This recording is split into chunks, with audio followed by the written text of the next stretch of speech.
Bonjour et bienvenue dans cette nouvelle édition de la mémoire alternative présentée par Néo. Aujourd'hui, encore une fois, la mémoire alternative, cette émission, va ouvrir ses portes à Richard Quetzil. C'est un rendez-vous quasi mensuel sur cette antenne. Nous allons parler spécialement aujourd'hui de son ouvrage « La langue des oiseaux », tome 2. En attendant bien sûr la sortie du tome 3 qui est prévu pour la fin de l'année. Donc le tome 2 avec cette petite phrase en sous-titre que j'aime bien, et d'ailleurs je vais demander à Richard de nous en glisser un peu plus que 2 mots suivant l'expression courante, la petite phrase qui est de l'alchimie du verbe à la permutation des mots. Bonjour Richard Quetzil. Bonjour Michel. Comment vas-tu? Eh bien écoute, je vais bien. D'accord. Alors je suis très heureux de te retrouver sur notre antenne pour ce rendez-vous quasi mensuel. Comme je l'ai dit, nous allons parler de la langue des oiseaux, tome 2. D'ailleurs, parler de la langue des oiseaux avec Richard Quetzil, c'est quelque chose de commun. Allez, on y va. Donc je te laisse peut-être commencer pour expliquer la petite phrase de l'alchimie du verbe à la permutation des mots. Oui. En fait, ce sous-titre faisait allusion à la fois à la permutation des formes en alchimie. Donc là, on était dans un domaine spécifique et j'ai établi le lien avec le fait que certains auteurs, à commencer d'ailleurs par Arthur Rimbaud avec son célèbre poème Les Voyelles, avaient tendance à jongler avec le vocabulaire et à faire que la littérature soit un exposé de l'art hermétique. Alors, Georges Perec, lui, c'est sans doute celui qui a le plus jonglé avec les mots, avec le vocabulaire. Quand il est question de l'alchimie du verbe, dans le sous-titre, c'est une référence à la fois à l'esprit, au sens large. Et donc, c'est l'Oulipo, cette école littéraire, un petit peu comme le collège de pataphysique qui étudiait les œuvres d'Alfred Jarry, avait tendance à expérimenter de nouvelles formes d'expression littéraire et procéder à des investigations dans le domaine de l'exégèse littéraire également. Et donc, les gens qui appartiennent à l'Oulipo, et Perec en particulier, étaient des manieurs de mots, des gens qui jonglaient avec les termes, avec le verbe. C'est intéressant dans la mesure où il y a un rapprochement à faire entre l'alchimie opérative, voire théorique, et certains exercices pratiqués en littérature. Donc je pense notamment à Arthur Rimbaud et à son fameux poème des voyelles, où il associe les voyelles à des couleurs, et ces couleurs sont celles de l'œuvre alchimique. Et bien là, en l'occurrence, concernant Perec, c'est un petit peu la même chose. Je me suis aperçu assez rapidement que sous le texte, il y avait une signification différente du sens littéral, et que Perec faisait référence non seulement à des souvenirs littéraires, à des données biographiques et historiques, mais également à tout un pan secret de la littérature du 19e, 20e siècle. Et donc, lorsqu'il est question de l'alchimie du verbe, il est question du verbe en tant qu'esprit, puisque la véritable matière première de l'alchimie pratique, c'est l'esprit. La lumière, si vous préférez, le dynamisme vibratoire également. Et donc, on le sait, l'alchimie repose sur la permutation de la forme par la lumière, le feu ou l'esprit. C'est la définition exacte. Et donc, ça m'a semblé intéressant d'établir un parallélisme entre le travail de l'alchimiste des mots que fut Georges Perec et l'alchimie en tant qu'art ancestral.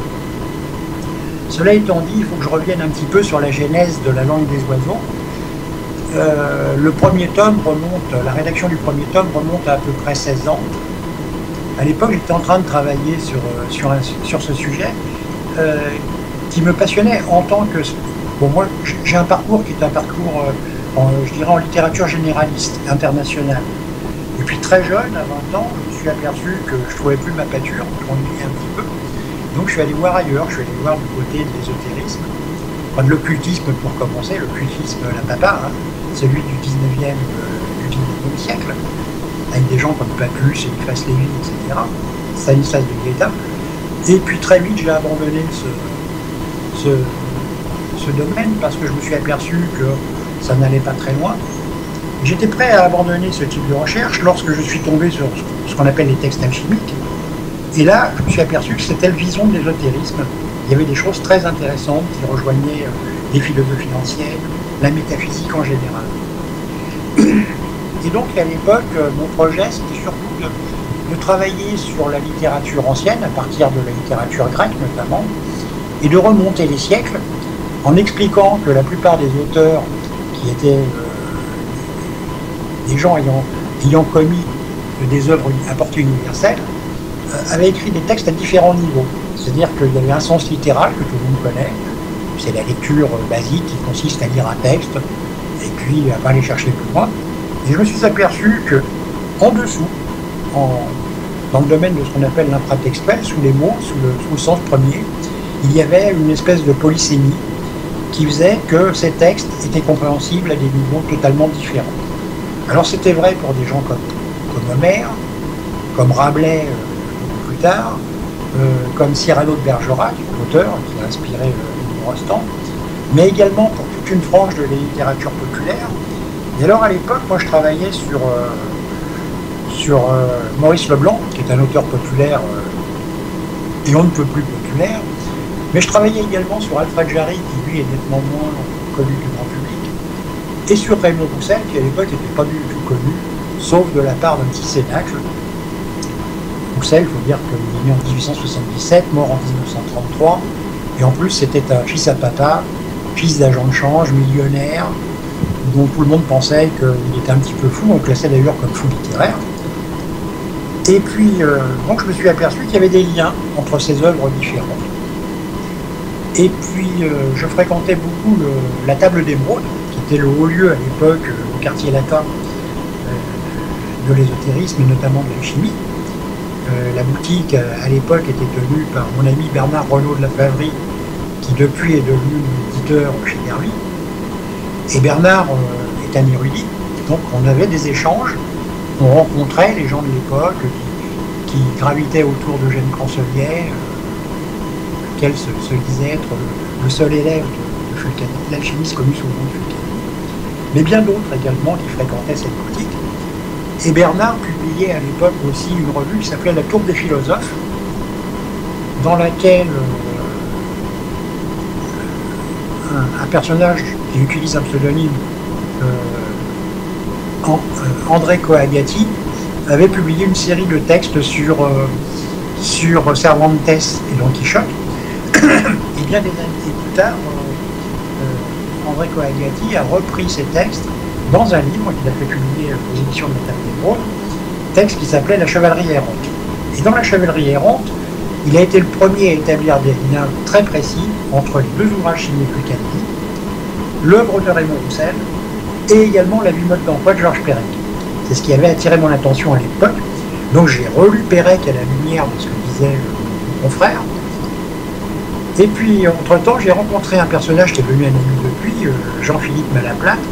Et au cours d'une conversation dans un café, Jean-Philippe m'a dit « mais c'est très intéressant, mais tu devrais aller voir également du côté de Gaston Leroux ». Et Jean-Philippe, pour conforter ses dires, m'avait rappelé que dans Le fantôme de l'opéra, il y a un jeu de mots, puisque d'après Leroux, il est censé exister sous l'opéra un lac. Alors c'est une légende, en fait il y a un cours d'eau, un petit cours d'eau, mais c'est pas un lac. Et ce lac, dans le roman, s'appelle le lac Averne. Et Jean-Philippe m'avait dit, bah écoute, c'est une référence directe, à mon sens, à la fameuse caverne de Platon. Cette fameuse caverne dans laquelle sont enfermés des prisonniers qui sont attachés par des chaînes et qui, voyant leur ombre projetée sur les parois de la caverne, prennent l'ombre pour la réalité.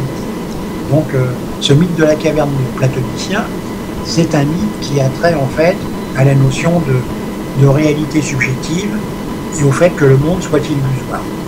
Donc, à partir de cette conversation-là, mon travail sur le premier tome de La langue des oiseaux a pris une orientation quelque peu différente. Et je me suis aperçu qu'effectivement, Gaston Leroux était un pendant enfin l'œuvre de Gaston Leroux était un pendant de celle de Maurice Leblanc. Et tout en travaillant sur les textes, sur la polysémie de certains textes, je me suis aperçu que à la fin du 19e siècle, début du 20e siècle, qu'il s'agisse d'Alfred Jarry, de Raymond Roussel, de Maurice Leblanc ou de Gaston Leroux, tous les quatre avaient travaillé sur un canevas commun. Et ce qui était très étrange, c'est que ce canevas commun, il n'avait pas été publié encore. C'était les deux ouvrages signés Fulcanelli, c'est-à-dire le Mystère des cathédrales, qui n'a été publié qu'en 1926, et les Demeures philosophales, qui n'ont été publiées qu'en 1930. Or, Maurice Leblanc commence à publier dès 1905, Gaston Leroux à peu près à la même période, Roussel commence à publier à la fin du 19e siècle, à la toute fin du 19e siècle, Jarry, même chose. Donc la question qui se posait, c'est comment ces personnages peuvent-ils faire référence à des textes qu'ils n'avaient pas entre les mains et sous les yeux? Et de là, je suis parti sur l'idée qu'ils avaient eu accès à des notes préparatoires qui devaient constituer les ouvrages signés Fulcanelli. Bon, quand le premier tome est paru, ça fait rigoler un peu tout le monde, parce que c'est dit que j'étais un peu dans ce qu'on appelle les théories du complot, et que c'était pas très sérieux. Je trouve que depuis, l'ouvrage est devenu pratiquement une référence. Alors, je remercie d'ailleurs Derby au passage, parce que, et mon ami Bernard Renaud de la Favrie, parce qu'il nous a fallu quand même pratiquement 15 ans pour épuiser le premier tirage en crochet. Et puis, du jour au lendemain, Bernard a eu l'idée de, comme le tirage était épuisé, de le publier en livre de poche. Et là, évidemment, comme le coût de vente, le prix de vente a baissé, eh bien, c'est devenu un succès, on en est à la 3e réédition. Alors, justement, Richard Quétine, tu parles du tirage, c'était un gros tirage, c'était combien d'exemplaires le premier, hein, celui pour lequel vous avez mis 15 ans à l'écouler. 2000 et quelques exemplaires. Ah ouais. Mais Bernard ne s'inquiétait pas trop à l'époque parce qu'il pensait que c'était un ouvrage de fond. Selon quoi l'histoire lui a donné raison, puisque très vite l'ouvrage est devenu pratiquement incontournable dans certains milieux. Alors, on avait beau dire dans le milieu universitaire le plus grand mal de mon travail, j'ai appris par la bande, par des confidences, que l'école pratique des hautes études travaillait sur mes textes, que certains universitaires ne se privaient pas pour travailler dessus, et que non seulement ils travaillaient dessus, mais ils les utilisaient sans me citer. Mais bon, je dirais que c'est la rançon de la gloire. Tant pis si on est pillé finalement. Le principal, c'est qu'on parle de ses travaux. Oui. Alors c'est vrai que depuis que l'ouvrage a été publié en poche, c'est devenu pratiquement une référence incontournable pour tous les gens qui aiment la littérature et surtout qui souhaitent en savoir plus sur ce qu'a été l'histoire de la littérature secrète du 19e, 20e siècle. Alors pour moi, je vais être très clair, au 20e siècle, la littérature, l'âge d'or de la littérature, ça a été l'avant-guerre, l'après-guerre, avec le surréalisme notamment, sous l'impulsion d'André Breton. Alors, le personnage n'était peut-être pas toujours très sympathique, il était très pontifiant, c'est pas pour rien qu'on l'a appelé le pape du surréalisme, mais il a eu le mérite quand même de s'enthousiasmer très tôt pour l'œuvre de Roussel, même s'il n'a pas tout compris, de rattacher l'œuvre de Roussel au texte de Fulcanelli. Alors ça, il l'a fait dans un petit texte qui a été publié à la fin des années 40, un texte qui s'appelle Fronton Virage. Et dans un texte de à peine 15 pages, il rattache Roussel à Fulcanelli aux Demeures philosophales une bonne quinzaine de fois. Ce qui prouve que quelque chose l'avait titillé quelque part. Et puis bon, la littérature surréaliste a vécu, et je me suis dit, est-ce qu'il y a eu une suite? Et la suite, je l'ai trouvée effectivement dans Georges Perec. Alors, Perec, il est né en 1936. Il est mort en 1982 d'un cancer des bronches, donc il a eu une vie littéraire quand même assez courte. Mais, dans cette période quand même extrêmement courte, il a publié une série d'ouvrages qui ont marqué la littérature. Et là, je parle moins des choses qui a permis de lancer sa carrière. Les choses, c'était un ouvrage surtout qui était ancré dans la réalité économique moderne, cette réalité économique qui était la base le début du consumérisme tel qu'on le connaît de nos jours. D'où le titre du bouquin, Les choses, où on parle de la société de consommation, de la société du plastique, etc. Enfin, cette société qui, pour moi, est une société je dirais, au niveau de l'art, de la conception artistique, est devenue une société de merde. Ça n'a plus rien à voir avec l'art tel qu'on le concevait au XVIIe, XVIIIe, XIXe siècle. Et puis Perec étant décédé en 1982, personnellement, je considère que la littérature est morte en 1982, parce que depuis, on n'a pas eu de recherche à ce niveau-là. Personne n'a retenté ce que Perec a tenté de son côté à l'époque. Alors, les ouvrages de Perec qui, pour moi, constituent son œuvre majeure, c'est d'une part La vie mode d'emploi, qui est un excellent roman lu au niveau littéral, mais qui est beaucoup plus jubilatoire quand on possède les clés. Le deuxième, c'est La disparition. Alors, La disparition, c'est un ouvrage tout à fait extraordinaire. C'est une aventure hors du commun qui n'a jamais été retentée à mon avis, à savoir que, sous prétexte d'écrire un pseudo-roman policier, Perec nous a concocté un livre sans utiliser une seule fois la lettre E. Sachant que la voyelle E est la voyelle la plus importante de la langue française, c'est véritablement un tour de force que d'écrire tout un bouquin en l'occultant. D'autant plus que le E, comme le E hébreu ou l'état des Grecs, c'est le symbole de l'esprit. Alors je dirais qu'écrire tout un ouvrage sans esprit, c'est quand même un tour de force majeur. En parlant d'esprit, il y a des gens qui en radio devraient prendre l'exemple de Perec, parce que des E, il y en a plein. Des et puis des voilà. Oui, des voilà, des donc et des alors. Petite parenthèse. Voilà. Alors Perec, bien sûr, on va en parler, je pense, abondamment dans cette émission, parce qu'il a quand même une très très grande place, et dans la littérature, pardon, et aussi dans l'œuvre de Richard Quetzil.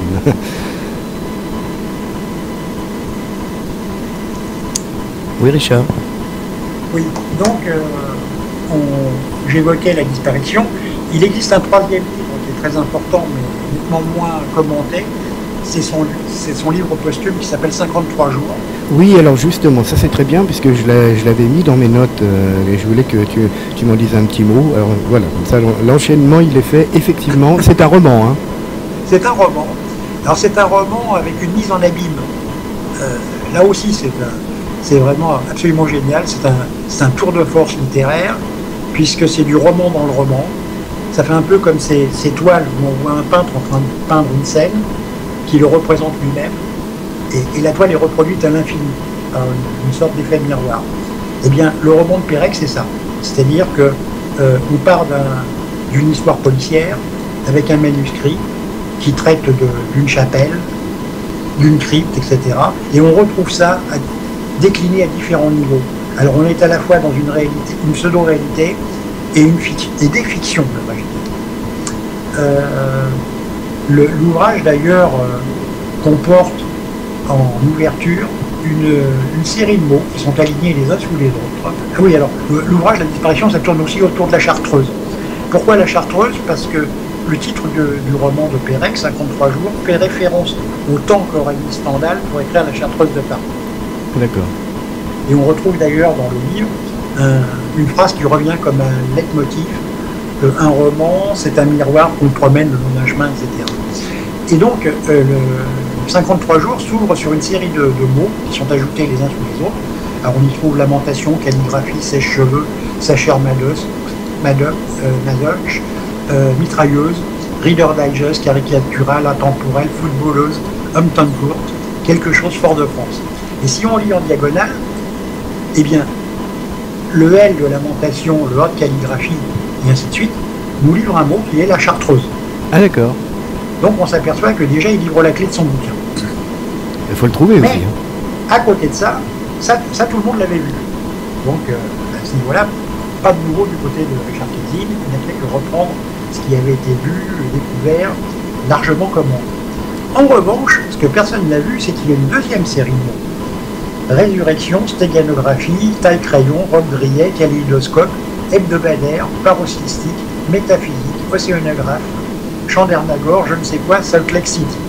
Alors c'est totalement disparate, les mots n'ont rien à voir les uns avec les autres, mais on s'aperçoit que le T de résurrection, le H de sténographie, le O de taille-crayon et le T de robe-grillet nous livrent un mot de nouveau, Thoth.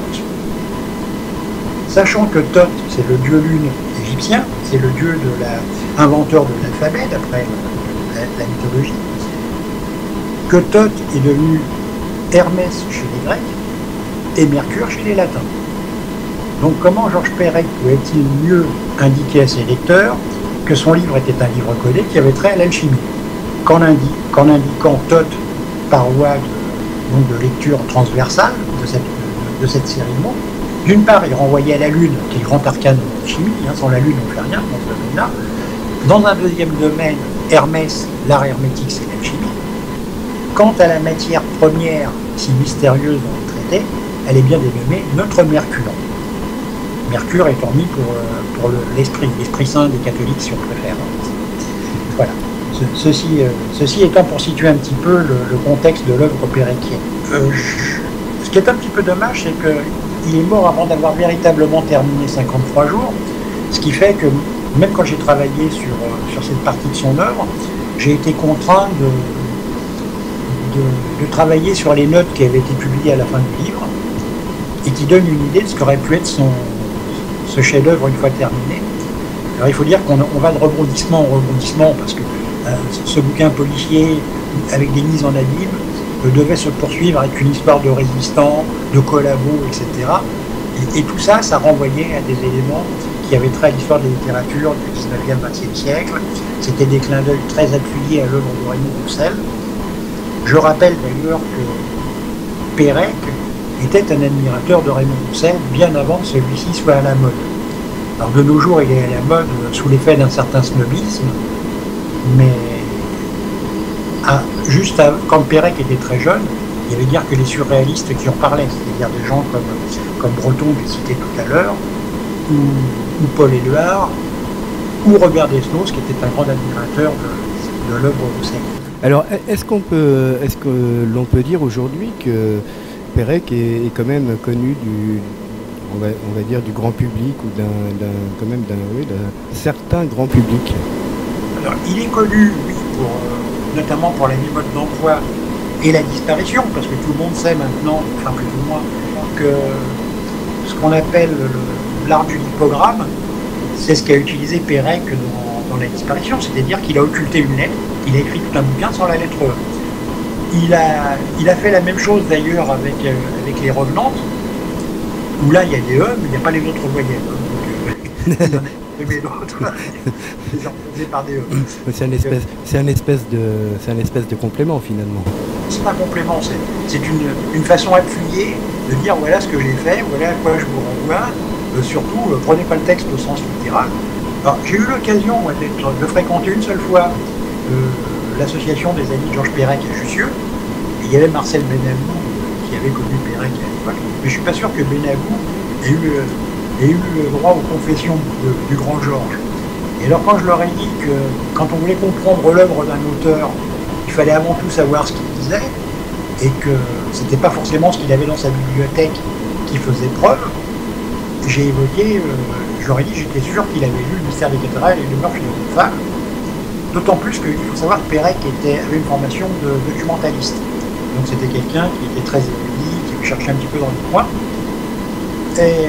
Et alors là, qu'est-ce que je n'avais pas dit chez les amis de Perec? On m'a dit quand même, Perec était pas fou, etc. Parce qu'évidemment, quand on s'intéresse à la chimie, on est cinglé. Et là, j'ai pris la mouche quand même parce que trop c'était trop. Je me suis levé, je suis parti, et je leur ai dit écoutez, de toute façon, vous n'avez absolument rien compris à l'œuvre de grand homme. Si Perec a occulté la lettre E dans la disparition, c'est parce qu'il a voulu attirer votre attention sur non pas le sens littéral des textes, mais sur l'esprit des textes. Et comment mieux le faire qu'en supprimant la lettre qui symbolise l'esprit. J'ai franchi le seuil donc, de l'Assemblée. Je me suis retourné en leur disant de toute façon, c'est pas grave, on n'arrivera jamais à être d'accord, je n'arriverai pas à vous convaincre, vous resterez sur vos positions, mais vous pourrez toujours me lire si vous voulez en savoir davantage. Et donc je n'ai jamais revu les gens de l'association de Georges Perec, parce qu'il n'y a rien à en tirer, il n'y a pas de dialogue possible. On est dans un mouvement, je dirais, de littérateurs un petit peu bourgeois, qui ont des idées toutes faites et reçues sur la littérature, et qui s'intéressent à la littérature, et en particulier à Roussel et à Perec, pour de mauvaises raisons. Parce que ça fait bien, parce que ça a un petit côté snob, et pour moi la littérature c'est pas ça, il y a autre chose derrière. Oui, c'est-à-dire qu'en fait, ils n'ont pas cherché à comprendre vraiment ce qu'il y avait dans ces œuvres-là, finalement. C'est carrément par snobisme. C'est d'autant plus dommage que Perec a confié un jour, j'ai été longtemps persuadé que je n'arriverais pas à être un écrivain, parce que je préférais Agatha Christie à Faulkner, Jules Verne à Martin Dugard, Gaston Leroux à Saint-Exupéry et Luc Bradfer à Virginie. Dans mon idée, un écrivain devait au moins avoir lu Édith Faure, Hegel, Wittgenstein, Lukács et le Lacaune de Lessing. Et quand je lisais par exemple une interview de Durel qui expliquait que le Quatuor d'Alexandrie était une transcription romanesque des théories d'Einstein, cela me flanquait une sacrée pétoche. Ça veut dire qu'à l'époque, Perec avait peur de ne pas être un écrivain à la hauteur, parce qu'il avait des goûts littéraires qui étaient beaucoup plus populaires que ceux de ses confrères. Et en réalité, je dirais qu'en dépit de ses goûts littéraires, justement, peut-être à cause d'eux, Georges Perec restera l'un des plus grands écrivains du XXe siècle, et que son nom scintillera à côté de celui qui, pour l'instant, reste encore un petit peu à la frange de la littérature, c'est-à-dire Raymond Roussel. Et cette renommée, il ne la devra pas au fait qu'on lui ait donné le prix Médicis pour l'habillement de l'emploi, parce que la critique a salué l'ouvrage en tant qu'ouvrage au sens littéral, mais elle n'a absolument pas compris ce qu'il y avait dans le bouquin. Alors ce sens de l'habillement de l'emploi, on va peut-être pouvoir en parler, puisque tu m'as parlé du meuble tout à l'heure. Alors oui, justement, on va en parler, ce que je vais vous proposer, Richard Ketzin. On va se faire une première pause musicale dans cette émission, qui, je vous le rappelle, est la mémoire alternative, animée par Néo, et avec pour invité, qui est un invité mensuel, Richard Ketzin, et nous parlons bien sûr aujourd'hui de La langue des oiseaux, le tome 2, et par conséquent de Georges Perec et de Raymond Roussel. A tout de suite sur l'antenne de Radio Zolkin. Et la pause musicale sera un peu moyenâgeuse. Et nous nous retrouvons pour la deuxième partie de cette mémoire alternative qui ouvre aujourd'hui ses portes et son espace à Richard Ketzin pour le livre La langue des oiseaux, tome 2. Et nous parlons bien sûr de Georges Perec et de Raymond Roussel. Donc on reprend sur la mode d'emploi, qui est un pavé. Alors, c'était une gageure, l'entreprise de Georges Perec à ce niveau-là, puisque sur un bouquin qui doit frôler 700 pages, il avait décidé de raconter l'histoire d'un immeuble bourgeois, l'un de ces immeubles haussmanniens, qu'on voit encore dans Paris. Et il racontait cette histoire donc du 19e siècle aux années 60-70. Donc c'est une suite de générations qui se sont succédées, de locataires qui se sont succédés. Et il raconte dans le détail la vie de ces locataires, en faisant visiter l'immeuble, étage par étage, pièce par pièce, etc. Alors, ce qui est intéressant, c'est qu'il n'a pas fait visiter l'immeuble n'importe comment.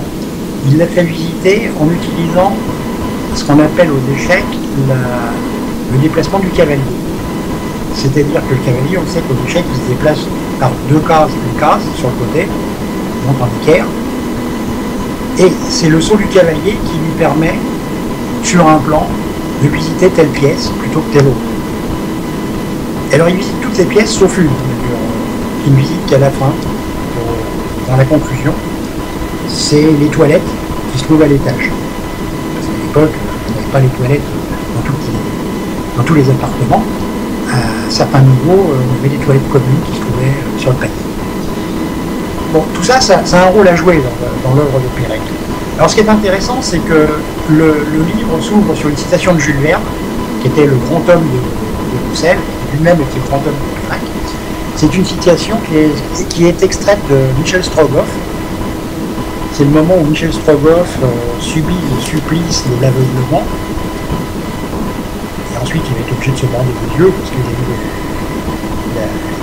a eu les yeux cramés par une épée rougie de fer. Et sans qu'on s'en doute, il y a des références qui sont à la fois ésotériques et maçonniques dans cette séquence vernienne, puisque le passage sous le bandeau, c'est le passage sous le bandeau maçonnique, bien évidemment. C'est l'initiation. Et on a cette phrase, au moment où le bourreau présente la lame rougie devant les yeux de Strogoff, il lui dit « Regarde de tous tes yeux ». Ce qui, sous la plume de Jules Verne, est une invitation à aller voir dans le texte, sous le texte. Alors, pourquoi ? Parce que l'histoire de Michel Strogoff, c'est une allégorie alchimique. Déjà, le nom est un petit peu curieux, puisque les initiales de Michel Strogoff, ou de Strogoff Michel, comme on veut, c'est MS ou SM. Et ce sont donc les initiales de Mercure et de Soufre. Et effectivement, Strogoff va souffrir, puisqu'il va devenir aveugle. En plus, il va voir sa mère battue, etc. En plus, Strogoff, c'est un courrier du tsar. Le fil a été interrompu entre Moscou, ce qui est Moscou maintenant, qui à l'époque était Saint-Pétersbourg, et Irkoutsk. Et donc c'est une invitation, c'est le fil télégraphique qui est interrompu. Et donc là, c'est une invitation de la part de Verne à nous dire attention, ne perdez pas le fil, même s'il a été coupé. Il y a autre chose dans le texte, allez voir en dessous. Et Strogoff, c'est le cavalier. Il file comme le vent sur son cheval, c'est Hermès. Il est rapide, il a des ailes au talon. Donc c'est vraiment une allégorie alchimique. Alors, les initiales MS, on les retrouve très fréquemment chez Jules Verne, ne serait-ce que dans le personnage de Mathias Sandorf, on est toujours avec MS. Ça explique aussi les initiales de Mathilde Stangerson, celle qui va devenir la Dame en Noir, et qui apparaît déjà dans le Mystère à la Chambre jaune sous la plume de Gaston Leroux. D'ailleurs, il nous dit, Leroux, c'est une femme de grand caractère. Ah oui, si on prend les initiales, ce sont des grands caractères, effectivement. Ce sont des majuscules. Et donc, c'est pour attirer aussi l'attention sur MS, qui sont les initiales de Mercure et de Soufre. Et donc, il y a une deuxième citation qui ouvre la vie mode d'emploi, c'est « L'art du puzzle est un art bref ». Alors effectivement, tout le livre tourne autour d'une histoire de puzzle, sachant que puzzle en anglais, ça veut dire énigme. Donc ce que nous invite à visiter en même temps que l'immeuble, et le roman, et donc la fiction romanesque, ce que nous invite à visiter Pérec, c'est également une énigme à résoudre. Et ça aurait dû attirer l'attention des exégètes de Pérec, puisque l'art bref, c'est une expression alchimique. En fait, c'est la traduction du latin ars brevis, qui signifie art bref. Et art bref, c'est la voie des pauvres, c'est la voie ultra rapide en alchimie. Et donc là, d'emblée, l'ouverture, Pérec nous a dit, voilà, mon livre, il a trait à ça. En dessous, de manière infratextuelle, il va être question d'alchimie et du milieu alchimique du 19e, 20e siècle. Alors, ce qui est très amusant, c'est la façon dont il a situé son immeuble. C'est un immeuble qui se trouve dans le 17e arrondissement, donc pas très loin de chez moi, je suis dans le 18e à la limite du 17e, et il situe cet immeuble dans un quadrilatère qui est composé de 3 rues qui existent, on peut vérifier sur un plan, et une quatrième qui n'existe pas. Autrement dit, son immeuble est totalement fictif puisqu'il se trouve dans un endroit qui n'existe qu'en partie. Et c'est donc un immeuble fantôme. C'est donc l'immeuble fantôme de l'œuvre littéraire de Pérec. Et si on traduit à partir du français et du latin, le fantôme de l'œuvre, ça donne le fantôme de l'opéra. Puisqu'opéra en latin ça veut dire œuvre. C'est à la fois un renvoi à l'œuvre de Gaston Leroux qu'il admirait, et à son chef-d'œuvre flamboyant mettant en scène le fameux fantôme, Éric le Rouge, et c'est également un renvoi à l'art hermétique, puisque ce qu'on appelle le fantôme de l'œuvre alchimique, c'est le mercure. Et donc, tout le bouquin va décliner en fait ce type de concept. Alors, on s'aperçoit très rapidement d'ailleurs en lisant le livre que il y a deux lignes importantes que va suivre Pérec, et tout le roman se ramifie autour de ces deux thèmes. C'est d'une part la permutation des formes. Alors, à titre d'exemple, on a une antiquaire qui passe son temps à aménager son magasin, c'est-à-dire qu'elle déplace les meubles, elle réaménage l'espace, permutation des formes ou de la forme. C'est la définition exacte de l'alchimie. Et puis la deuxième grande ligne directrice de l'alchimie d'emploi, c'est dissout et coagule. Alors, en latin, c'est solve coagula, c'est le fameux axiome très connu en alchimie. Dissout la matière, et ensuite, une fois qu'elle est dissoute, tu vas t'arranger pour réassembler les parties dissoutes, les coaguler. Alors, là, Pérec l'a magistralement mis en scène, ce solve coagula, puisqu'à l'origine du roman, on a quoi? On a un personnage qui s'appelle Percival, ce qui est un renvoi à Perceval, Bartlebouff. Bartlebouff, c'est ce qu'on appelle un jabberwocky, c'est-à-dire un mot composé de deux mots qui se télescopent. En fait, c'est une cabine de projection. Et qui dit cabine de projection dit cinéma, évidemment. Et le cinéma, c'est quoi? Eh bien, c'est un procédé technologique qui est une illustration de l'art alchimique, puisque ça repose sur le procédé purement technique, consistant à envoyer un rayon lumineux sur une bande de celluloïd, et donc à permuter les formes par la lumière. Je me suis toujours demandé d'ailleurs si le théâtre d'ombre des anciens, qui remonte à la Chine antique et en Europe, en France en particulier au XVIIe siècle, avec le théâtre de Pont-Cassé, puis le cinéma des Frères Lumière, n'était pas purement et simplement des procédés technologiques visant à mettre en lumière l'art hermétique, l'art alchimique. Ça serait d'autant plus drôle que voir un procédé cinématographique basé sur cette permutation des formes par la lumière, inventé par des gens qui s'appellent Lumière, c'est quand même assez étonnant. Oui. Alors, je veux dire, j'ai toujours eu un doute quand même, parce que quand on sait que les Frères Lumière ont reçu Méliès et que Méliès voulait leur acheter leur invention, et ils lui ont dit pourquoi vous y croyez, vous, à ce truc, ça marchera jamais. Donc, c'était une curieuse façon d'appréhender et de vendre leur découverte. J'ai toujours pensé personnellement qu'ils avaient exploité un brevet qu'ils n'avaient pas découvert. Et s'ils ont exploité un brevet, c'est que quelqu'un leur a donné à des fins très précises, qui consistaient justement à attirer l'attention sur l'analogie existant entre le cinéma, du point de vue de sa définition technologique, et la définition de l'art hermétique.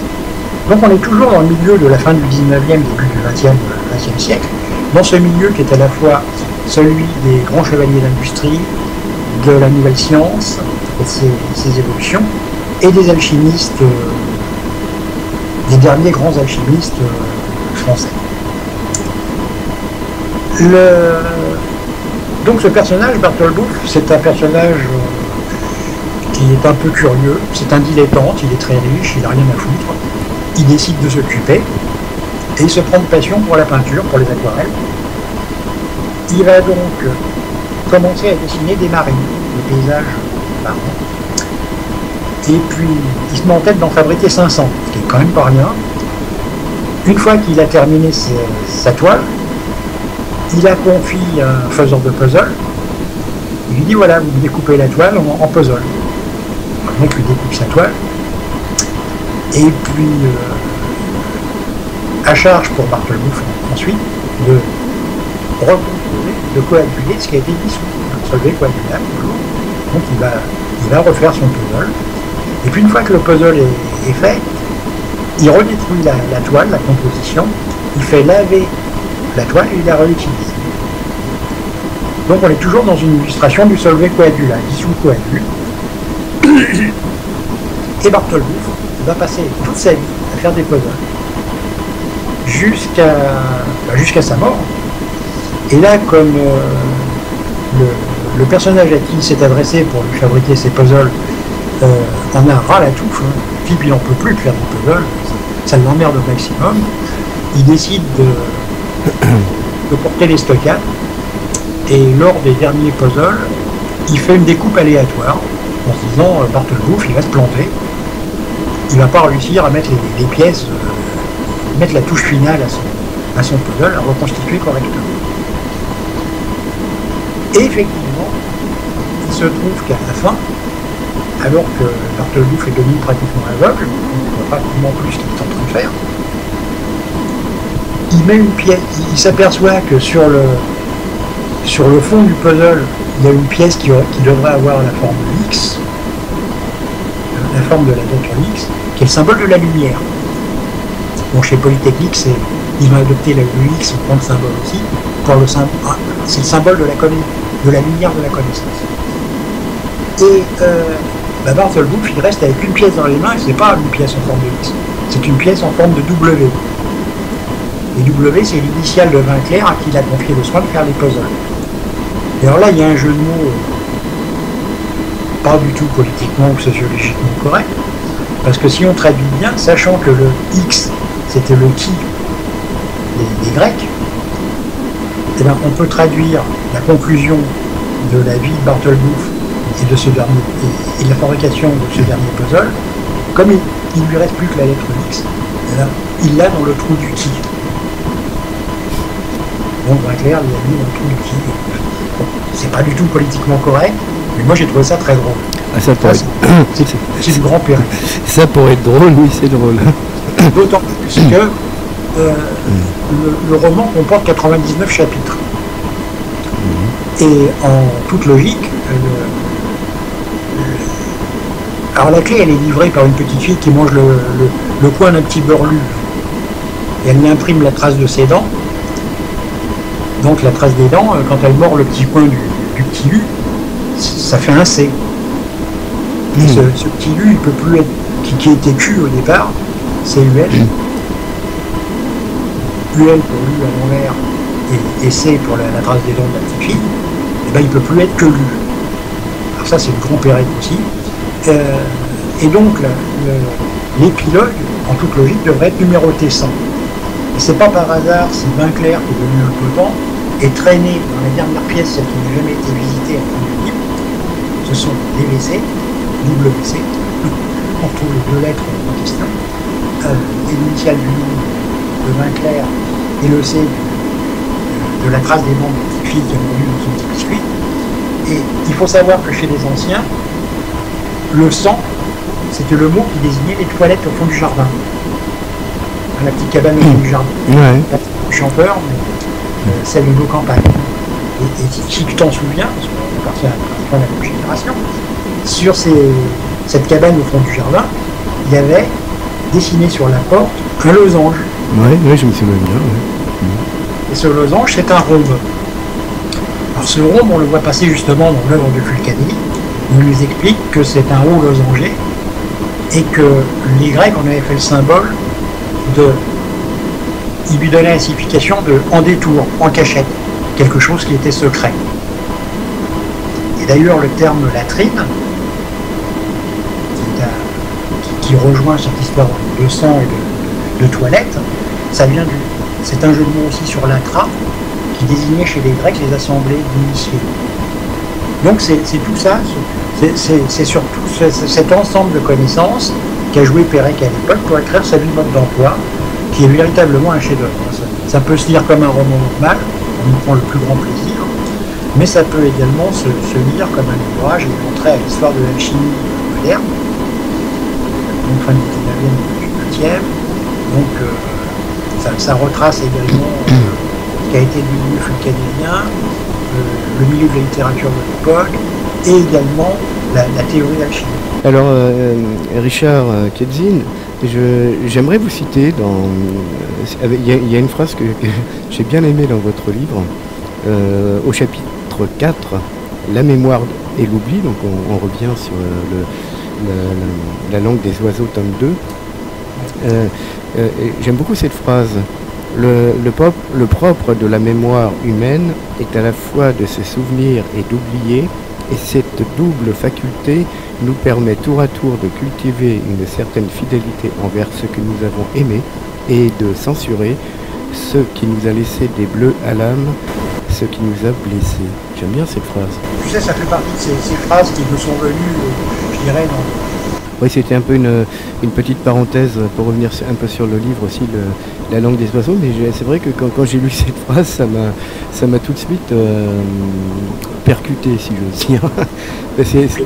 D'ailleurs, toute l'œuvre de Pérec, il faut se rappeler quand même qu'il avait aussi fait un exercice de style dans un texte qui s'appelle « Je me souviens », où il énumérait tous ses souvenirs à partir de l'enfance. Bon, Pérec, c'est quand même quelqu'un qui a une vie un petit peu douloureuse au départ. Je ne sais pas si tes auditeurs le savent, mais étant né en 1936, il était enfant au moment de la guerre, et sa famille, pour le mettre à l'abri, l'avait envoyé à Villard-de-Lans, dans la famille paternelle, dont son père, lui, est mort parce qu'il avait été blessé pendant la guerre, il s'est jamais remis. Quant à sa mère, elle a été déportée à Auschwitz, et elle n'en est jamais revenue. Elle a fini dans les camps de concentration, ainsi qu'une partie de sa famille. Et d'ailleurs, c'est un petit peu là que l'exégèse moderne s'est trompée par rapport à ce qu'était réellement l'œuvre de Pérec, parce qu'il était tentant d'analyser son travail à partir de deux axes qui sont devenus incontournables pour les littérateurs modernes, à savoir que c'est un petit peu comme si on ne pouvait rien expliquer à partir du moment où on sortait de deux domaines très précis, à savoir dans le cas de Pérec, sa judaïté, puisqu'il était juif. Cela étant dit, ça avait été expliqué, ça ne lui posait pas vraiment de problème. Il ne cultivait pas la mémoire extrême à ce niveau-là. Le deuxième point qui a servi de repère pour les exégètes de son œuvre, c'est la psychanalyse. C'est devenu, alors que c'est un outil d'investigation, c'est devenu un outil de masse. C'est allé un petit peu à l'encontre de la vérité quand il s'agit d'analyser des œuvres, qu'elles soient contemporaines ou anciennes. Par exemple, maintenant on analyse les contes de Perrault ou les contes de Merlois à l'aune de la psychanalyse, alors que les gens qui ont écrit ces fables et ces contes, à l'époque, ils ne connaissaient pas la psychanalyse puisqu'elle n'avait pas été inventée. Donc quand on veut comprendre une œuvre, à mon avis, il faut toujours s'immerger dans l'époque où elle a été écrite et savoir quelles étaient les préoccupations des gens qui vivaient à l'époque en question. Si c'était le XVIe, XVIIe siècle, voire même le Moyen Âge, il est certain que ce dont quoi vivait la population, une grande partie de la population artistique, eh bien, il baignait surtout dans un milieu qui était un milieu hermétique, pas du tout dans celui de la psychanalyse qui n'existait pas comme je le dis. Et Pérec d'ailleurs a réglé son... Il avait fait des analyses quand même, il a fait des analyses avec Lefebvre-Pontalis et avec la célèbre maman du chanteur Carlos, mais ça ne lui a pas laissé un souvenir impérissable. D'ailleurs, il le dit lui-même au cours d'une interview que c'est pas en réfléchissant sur les parties de Zizi Pampan de son papa et de sa maman que ça réglera ses problèmes. C'est dire ce qu'il pensait de la psychanalyse. Non, je pense qu'il a mis le doigt sur autre chose. Alors, par quel moyen, par qui, je ne sais rien. S'il était très lié quand même avec François Le Lyonnais, qui était également un ami de Jacques Bergier, et qui était cofondateur de l'Oulipo. Et François Le Lyonnais avait assisté à une représentation d'une pièce de Raymond Roussel quand il était très jeune. C'est donc des confidences de François Le Lyonnais, peut-être, voire de celles de Marcel Duchamp, le peintre, qui lui aussi était un admirateur de Roussel, que Pérec s'est aperçu que derrière l'œuvre de Roussel, il y avait un arrière-plan ésotérique. Et donc, partant de là, il a procédé à des investigations, et je pense qu'il est arrivé à peu près aux mêmes conclusions que moi, à savoir que il s'est aperçu qu'il s'agisse de Jarry, de Roussel, de Leblanc ou de Roux, on avait affaire à des écrivains qui avaient écrit sur un canevas commun. Et alors, il avait décelé que ce canevas commun, c'était les ouvrages significatifs. Et il est même allé plus loin, je pense qu'il avait deviné qui était l'homme qui avait fourni les manuscrits d'origine, les notes d'origine, et donc l'homme qui était censé être Fulcanelli, entre guillemets, parce que on ne peut pas parler de Fulcanelli en tant qu'entité individuelle. Oui, c'est un pseudonyme. C'est un pseudonyme. Mais j'ai de fortes chances, de fortes propensions de penser qu'il avait mis un nom sur le pseudonyme. Il savait qui avait été le maître de Roussel, parce que pour lui tout est parti de là. Et d'ailleurs, ça expliquerait une phrase un petit peu ambiguë de la disparition, où il dit un nom, NON, donc l'indication, virgule, un NOM manquant. Donc ce qui nous invite à chercher dans la disparition, c'est pas la lettre E qui a disparu, mais un nom précis. Et alors ce nom, il existe effectivement dans la disparition par voie de régule, par voie de cryptographie. Alors ce qui m'a mis la puce à l'oreille en disant Pérec, c'est qu'un jour il est interviewé par un journaliste, et avant de partir, il lui a dit ce qui n'a pas laissé d'intriguer le journal en question. Contrairement à ce qu'on pense, la disparition est pleine de E. Alors, il n'y en a pas un seul. Et je me suis dit, mais pourquoi est-ce que Pérec a sorti ça aux journalistes? Eh bien, tout simplement parce que dans la disparition, il est fréquemment fait référence à des chiffres ou à des noms. Et si on remplace les chiffres en question par la lettre, le rang de la lettre dans l'alphabet, on s'aperçoit qu'à chaque fois que le chiffre 5 apparaît, ça équivaut à la lettre E. Et alors il y a un passage particulièrement drôle où il est question d'une addition. On est dans un restaurant, il y a un personnage qui est en train de calculer son addition parce qu'il trouve que c'est très cher par rapport à ce qu'il a mangé. Et alors là, Pérec peut vivre un calcul extrêmement savant. Alors pour le lecteur lambda, c'est un petit peu plus compliqué parce qu'il faut jouer sur la TVA. Et il faut se souvenir à combien était la TVA dans les années 60. Mais si on le sait, ça se retrouve sur l'ordinateur, par exemple sur le net, on s'aperçoit que ce calcul à bracadabrant, il est destiné uniquement à nous faire remplacer les chiffres et les nombres composant l'addition, avec 5 plats notamment, etc., par les lettres qui correspondent. Et le nom qui apparaît, eh bien, c'est Jobert. Et Alphonse Jobert, Alphonse Dousson de Jobert, c'est un personnage qui a marqué l'histoire de l'hermétisme du tout début du XXe siècle, parce qu'il avait été interrogé par la revue Je sais tout, qui appartenait à l'époque à Pierre Lafitte. Et donc le 15 septembre 1905, André Ibels, qui était un journaliste anarchiste, va interviewer Jobert et il commet un article qui s'appelle Les faiseurs d'ordre, qui va foutre le feu aux poudres. Tout le monde va venir frapper chez Jobert pour qu'il puisse transmuter le métaux, faire de l'or. Alors les syndicats se déplacent pour créer le paradis des travailleurs, les chefs d'entreprise pour qu'ils renflouent les entreprises. Et Jobert ferme sa porte parce qu'il en a marre d'être harcelé. Bon, il aurait quelques problèmes après pour tentative d'escroquerie et d'exercice illégal de la médecine. Ça fait partie un petit peu du personnage que tout le monde connaissait sur la place. Et lui, il les connaissait tous. D'ailleurs, il était en bagarre sans arrêt avec les milieux ésotériques de l'époque. Parce que c'était sans doute le meilleur connaisseur de tout ce qui était le nouveau culte contemporain. Mais je suis à peu près sûr, parce que mes recherches m'y conduisent, je suis à peu près sûr que Jobert a été le mentor de Roussel. C'est d'ailleurs ce que je vais m'attacher à démontrer dans le troisième tome, le troisième opus. C'est d'autant plus drôle que longtemps, on savait dans le milieu fulcanélien, cancélien, etc., que Jean-Julien Champagne, le dessinateur des Fulcanelli, avait fréquenté Raymond Roussel. Cancelier, on parle au cours de différentes confidences, il évoque la présence de Champagne et de Roussel. Il évoque aussi la fameuse roulotte que Roussel s'était fait construire. C'est une véritable maison sur roue. Hein. Il y avait salle de bain, il y avait une chambre, un salon, etc. C'est quelque chose cette roulotte. D'ailleurs, aussitôt construite, il s'en devenait désintéressé pratiquement tout de suite. Il s'était enthousiasmé aussi, Roussel, pour le fameux traîneau à hélice que Champagne avait contribué à construire avec le fils de Ferdinand de Lesseps, le constructeur du canal de Suez.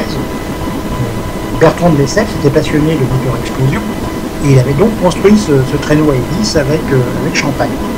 Alors on en a des photos, on sait que ce traîneau à hélice, on en a fait l'expérimentation à Chamonix au début des années 1900, des photos qui avaient été faites d'ailleurs par un photographe très connu qui s'appelait Lartigue.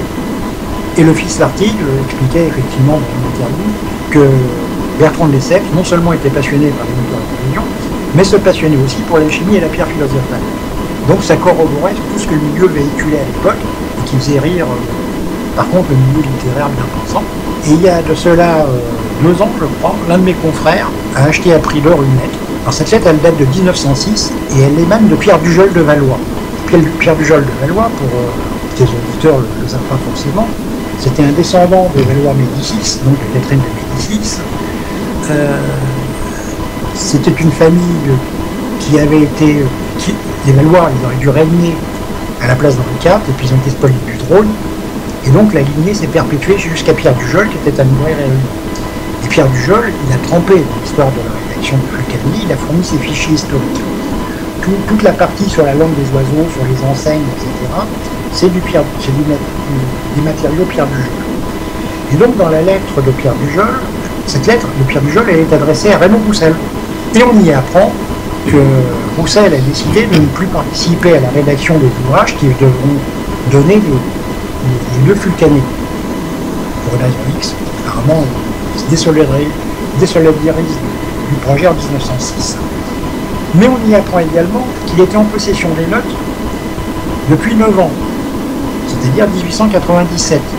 Ce qui veut dire qu'à l'âge de 20 ans, puisqu'il est né en 1877, Roussel fait la connaissance d'un mentor qui lui donne des notes qui devront constituer le mystère des cathédrales et le mur philosophe. On y apprend aussi, sous la plume de Pierre Dujol, qu'un certain Paul Decoeur, qui est né en 1839, tout le monde dit actuellement c'est Fulcanelli, moi il est né en 1839, mort en 1922 ou 23, on ne sait pas trop, 23 ou 24, on ne sait pas trop, mais là il y a peut-être une petite manipulation de la part des gens qui voudraient que ce soit Fulcanelli. On y apprend que Paul Decoeur, ingénieur des mines, souhaiterait confier l'illustration des ouvrages signés Fulcanelli à un peintre de grand talent qui s'appelle Jean-Julien Champagne. Et ce qui est intéressant sous la plume de Dujol, c'est qu'il dit, mais Champagne nous dit, s'adressant à Roussel, qu'il a déjà l'honneur de vous connaître. Ce qui veut dire qu'en 1906, voire avant 1906, visiblement Dujol et Decoeur connaissaient assez mal Champagne, mais que Champagne connaissait très bien Roussel. Et donc, la genèse des ouvrages signés Fulcanelli, c'est Champagne, Roussel et l'auteur des notes. Alors l'auteur des notes, pour moi, c'est Jobert. Il y a plusieurs preuves qui abondent dans ce sens. J'en fais une démonstration extrêmement serrée dans le troisième ouvrage. Mais il y en a une qui est très drôle. Tout le monde s'était posé la question de savoir pourquoi Roussel voulait absolument voir figurer en tête de tous ses livres une photo de lui où il a été photographié à l'âge de 19 ans. Et sur cette photo, il pose avec un appareil extrêmement curieux, il est accoudé dessus. C'est une pompe à air. Alors cette histoire de pompe, ça m'a turlupiné pendant un certain moment, parce que ça m'a renvoyé aussi à des gens qui nous ont pompé l'air dans les années 60. Je ne sais pas si tu t'en souviens, c'était les fameux Shadocks. Ah oui. Et comme par hasard, le mec qui a inventé le Shadocks, il s'appelait Roussel. Et ça a quelque chose à voir? C'était, le mec avait fréquenté apparemment la queue des surréalistes, tu vois. Donc il va être au courant de certaines choses. Il a créé les Shadocks pour envoyer à la pompe à air de Roussel. Ah oui, d'accord. Ce sont des gens qui ont des chapeaux blonds, tu vois. Ils sont anglais, les GB pour Grande-Bretagne aussi. Et c'est une façon de renvoyer à la littérature anglaise. C'est-à-dire, d'une part, la littérature, ce qu'on appelle l'art de la bordure, du grimoire, expliqué longuement par Grasset d'Orsay, le site Fulcanelli, et auquel fait référence Raymond Roussel également. L'histoire de pompe à air, ça m'a quand même beaucoup étonné. Je me suis dit, mais pourquoi est-ce que Roussel se photographiait avec cet ustensile, lui qui était un bandit, toujours très bien habillé, absolument pas adepte de la petite reine. Donc, et en relisant son œuvre, je me suis aperçu qu'elle était traversée par tout un tas d'objets air. Et alors là, j'ai retravaillé cette découverte à partir de ce qu'il expliquait de son procédé littéraire. Il expliquait qu'il prenait deux mots qui reliaient par la préposition à, et ces mots, il les prenait dans des acceptions différentes, voire dans deux mots qui avaient la même qui étaient homophones. Alors par exemple, pour donner une illustration de ça à l'antenne, le mot aube, ça désigne à la fois l'aube d'un moulin, la roue, et c'est également l'aube de la civilisation, ou l'aube en tant que partie de la journée. Et donc c'est susceptible d'évoluer en fonction de la lecture qu'on en fait. Et donc il reliait ces mots qu'il utilisait par une préposition à. Et si on applique les explications de Roussel à la formulation objet R, on a objet, à préposition entre parenthèses, qui ne prend pas en ligne de compte, qui relie simplement les deux mots, et le mot R. Mais le mot objet il peut avoir différentes significations. Quant au mot R, il peut évoluer en lettre R, tout simplement.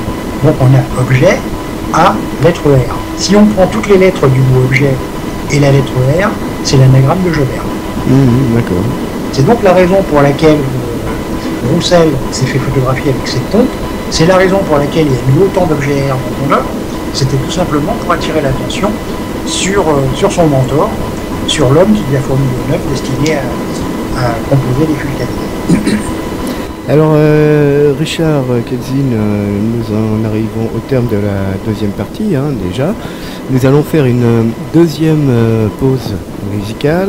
Sur le même ton, du reste, nous allons rester dans le côté moyenâgeux une deuxième fois. Je vous rappelle que vous êtes dans l'émission La Mémoire Alternative, animée par Néo, c'est-à-dire en l'occurrence moi-même, en compagnie de Richard Ketzin, et nous parlons de la langue des oiseaux, tome 2, à tout de suite sur notre antenne.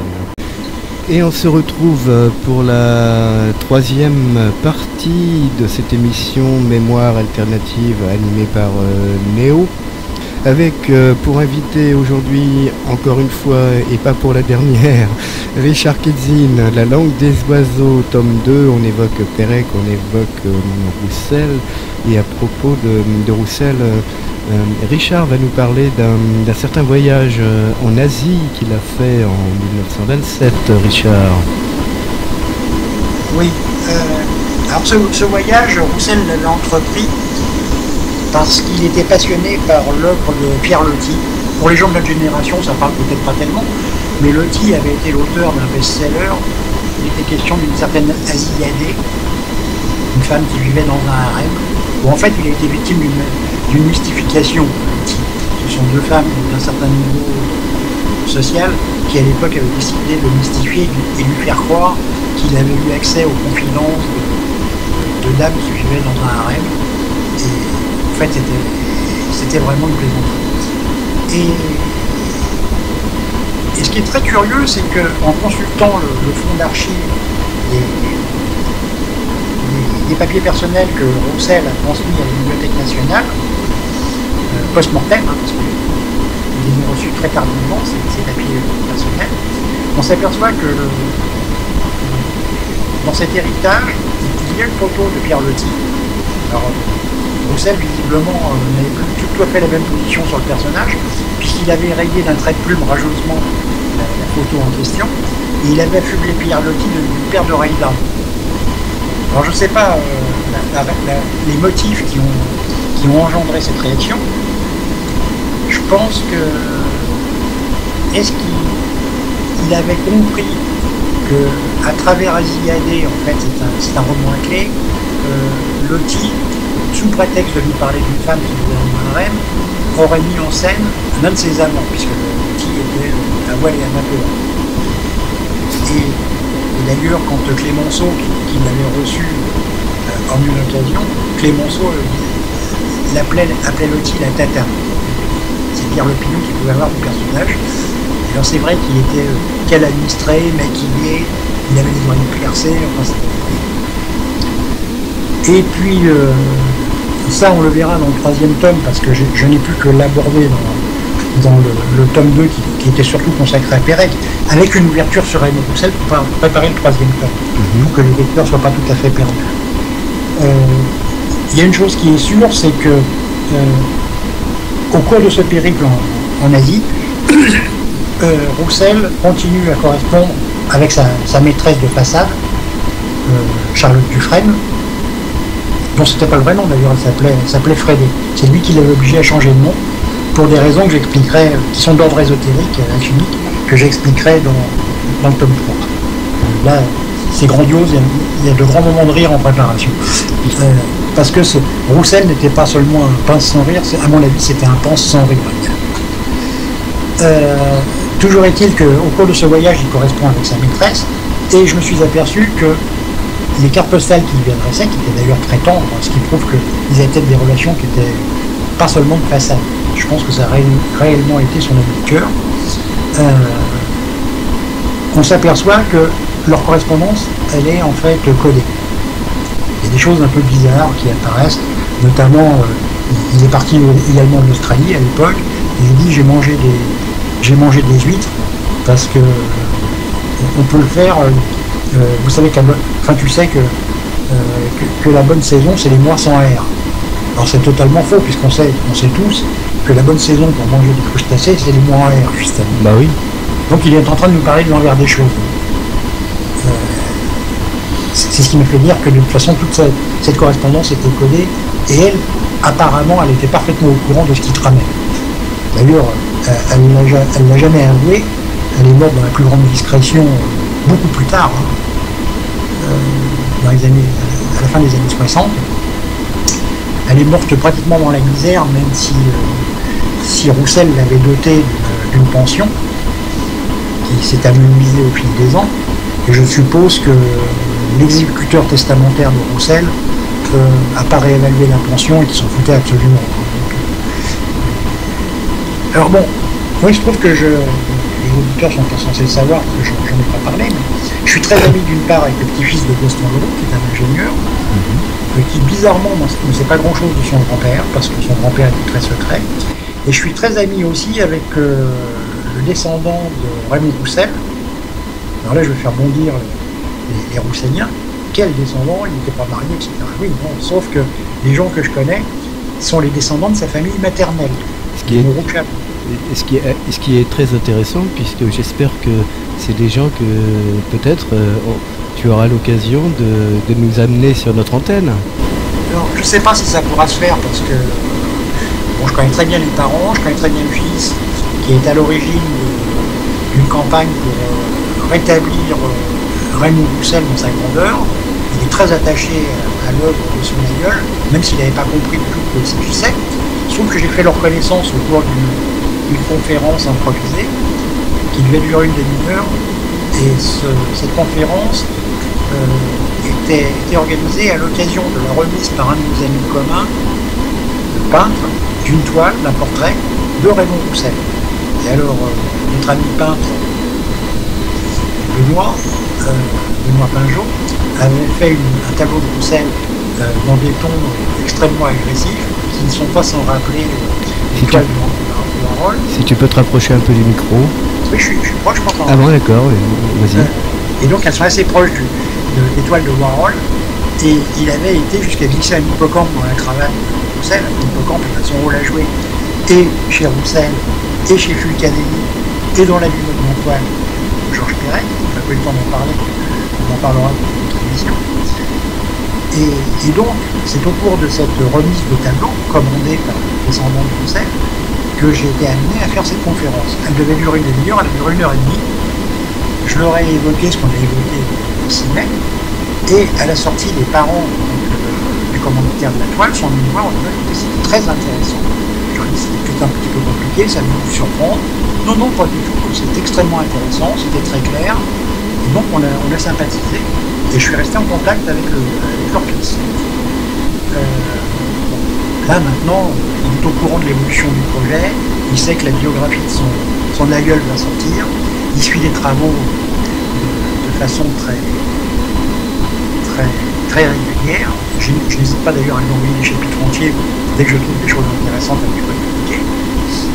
Et en particulier, quelque chose qui a trait justement à la tombe, puisque tu faisais référence à propos de l'oreiller. Je ne vais pas avoir le temps d'expliquer cette histoire d'oreiller et de muet chez Roussel, ça a sa portée des autorités également. Par contre, ce qui est intéressant, c'est de savoir pourquoi, quelle a été la fin de la vie de Roussel. Il est parti avec sa maîtresse à Palerme. Il y part en plein mois de juillet. Il descend dans un hôtel qui est le Grand Hôtel des Palmes. Pourquoi celui-là? Parce que Wagner, qui l'admirait, il avait écrit une partie de son Parsifal. Donc on est toujours dans un sujet ésotérique, puisque Parsifal, c'est la quête du Graal, et que le Graal, selon Fulcanelli, donc le mentor de Roussel, le Graal, c'est un équivalent de pierre philosophale. Et là-bas, il va se suicider. Alors en plus, il se suicide dans la nuit du 13 au 14 juillet. C'est pas pour célébrer le 14 juillet français, là il n'en a rien à foutre, c'est célébrer une fête que tout le monde a oubliée, et pourtant il n'était pas catholique, c'est pas très pratiquant. C'est pour célébrer la fête du très précieux sang de notre Seigneur Jésus-Christ. Alors c'est le sang qui est recueilli par Joseph-Marie Massy, et cette coupe va devenir le Graal. Donc il met en scène sa mort, il se suicide, à coup de barbiturique parce qu'il était complètement drogué. Alors, on a beaucoup écrit sur l'aspect drogué de Roussel. Moi je sais pourquoi, c'est parce qu'il dormait plus. Et il avait vécu très jeune une expérience mystique. C'est là qu'il s'est vu avec l'étoile au front, auréolé de gloire, il pensait qu'il allait connaître la gloire imminente. Bon, il se trouve que tous ces textes ont été des flops, tous ces pièces de théâtre ont été des flops, à tel point qu'il se faisait appeler le joueur d'échecs. Il jouait des échecs. Il était joueur d'échecs également. C'est un rôle à jouer aussi, comme la génétique possédée. Et donc, il décide de mourir là-bas parce que, en fait, il recherche à revivre ses veilles en éveil. C'est-à-dire que les songes qu'il a vécus à 17 ans, il espère pouvoir les reproduire. Et malheureusement, comme il dort plus, il ne peut plus songer.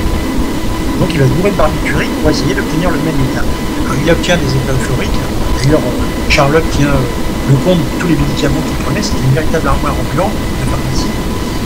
Et lui note à chaque fois, ce soir, mieux dormi, connu une euphorie de telle heure à telle heure, etc.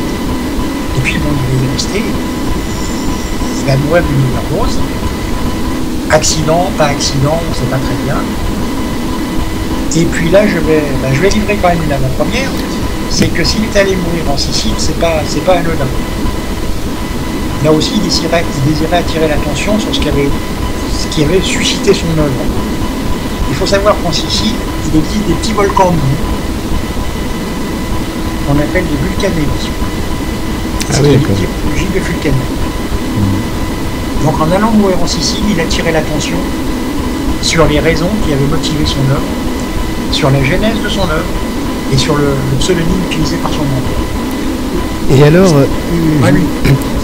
juste une question, est-ce qu'il a laissé une lettre explicative par rapport à... Non, il n'y a rien du tout, il est par rapport à son suicide ou ses envies de se suicider? Il n'a rien laissé du tout. Ce qu'on en a su, mais elle s'est conclue dans un silence, je dirais complice. C'est ce qu'on a dit sa maîtresse, mais elle n'a rien dit. Elle a vraiment conservé le secret Roussel jusqu'à la fin de sa vie. Alors, ce qui est intéressant aussi, c'est de savoir qu'il avait, avant de prévoir son suicide, il avait acheté une possession au Père-Lachaise. Parce que toute la famille était enterrée au cimetière de Neuilly. Et à la limite, il aurait pu se faire enterrer avec la famille, puisqu'il était très fier du fait que sa famille était apparentée au lait, au Murat, au Masséna, par le mariage de sa sœur avec le descendant du duc Lechingen. Or, bizarrement, il décide d'acheter sa propre concession. Et au départ, alors, ça devait être grandiose, donc, parce qu'il devait y avoir, à la place de la pierre tombale normale, il devait y avoir un espèce de retour de bar, avec une bibliothèque derrière, et Roussel en pied accoudé au retour de bar. C'était grandeur nature. Et puis, il a dû renoncer à son projet, je ne sais pas trop pourquoi. Il a décidé de faire un caveau de 30 cases au départ. Ouais. Après quoi, il a dit non, il m'en faut 32. Alors là, tout le monde a glosé sur cette histoire de 32 cases en disant mais c'est normal, comme il joue aux échecs, c'est la moitié d'un échiquier. 64 cases, la moitié c'est 32. Ce qui était une façon aussi pour Roussel de signaler à l'attention des générations futures qu'il avait non pas 30 cases mais 32 cases et qu'il n'en manquait pas une. Il faut se souvenir quand même que sa sœur, la duchesse d'Etchingen, disait Raymond, il est un peu fou, mais il est tellement gentil. Ah ouais. C'est quand même la réputation qu'il avait même au sein de sa propre famille. C'est dire quand même qu'ils avaient compris son œuvre à l'époque. Ouais. Moi, ils n'avaient rien compris. Et à l'époque, il voulait faire mettre sur la pierre tombale une référence par rapport à ses liens avec les familles bonapartistes. Et quelqu'un a dû lui dire, mais tu sais, ça va faire rigoler tout le monde, sachant qu'il était il y avait eu des bruits d'homosexualité le concernant, sachant qu'il n'était pas marié, qu'il n'avait pas de descendants. Et donc il a renoncé à son projet de gravure de la pierre tombale. Il s'est contenté de faire graver ce qui fait marrer évidemment les observateurs, mais pour d'autres raisons, famille Roussel. Ah oui. Et là, en réfléchissant à ce changement de dernière minute, je me suis dit, oh là là, attention, ça c'est du grand Roussel, il y a un clin d'œil que personne n'a vu, et il se pourrait bien qu'on soit en présence d'autre chose que d'une simple histoire de tombe. Alors effectivement, pourquoi ce passage de 30 à 32 cases? Eh bien, parce que ça rappelle la méthode Raymond Roussel qu'il avait inventée aux échecs, soi-disant. Alors ça, il en parle dans son livre Testament, qui s'appelle « Comment j'ai écrit certains de mes livres ».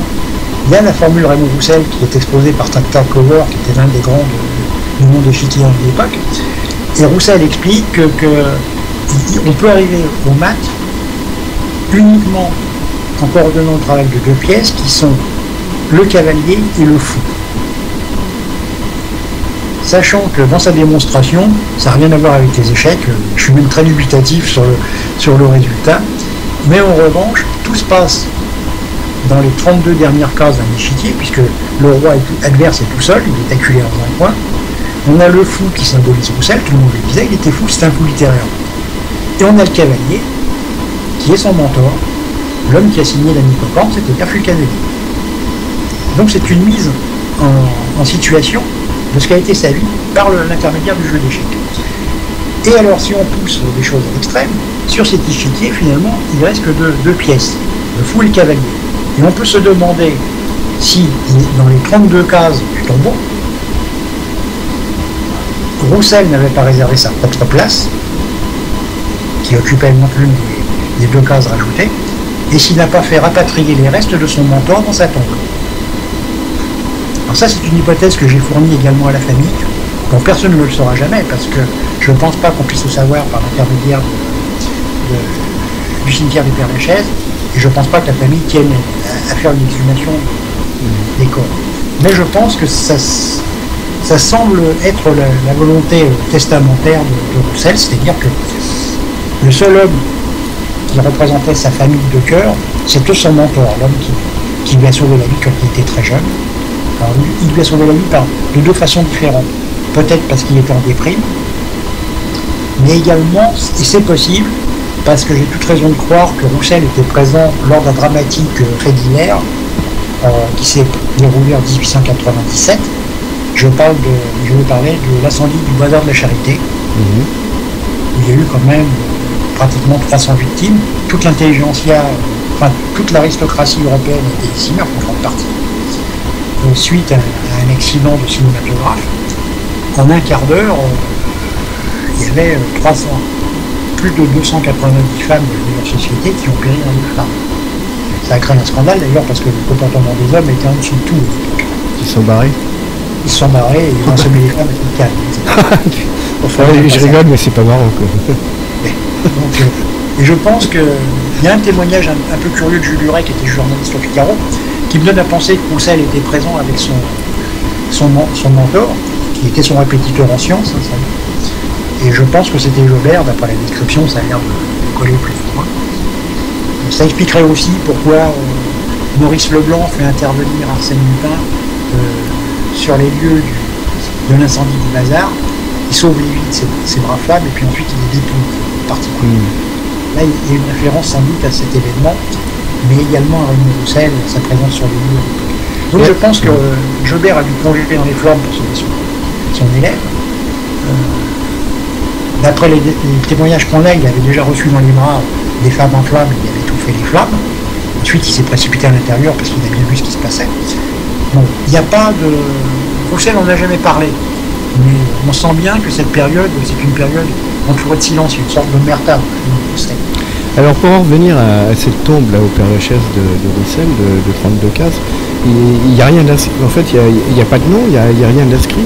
Raymond Roussel, la date de naissance, la date de décès, famille Roussel. C'est tout. Ah oui, d'accord. Et alors, ce qui est curieux, c'est qu'il s'est fait construire dans un angle, pour rappeler la littérature anglaise, donc celle qui est pratiquée. Et alors, à proximité, on trouve quand même un monument ce qui peut prêter à sourire également, c'est le fameux mur des fédérés. Mur contre lequel ont été fusillés les communards.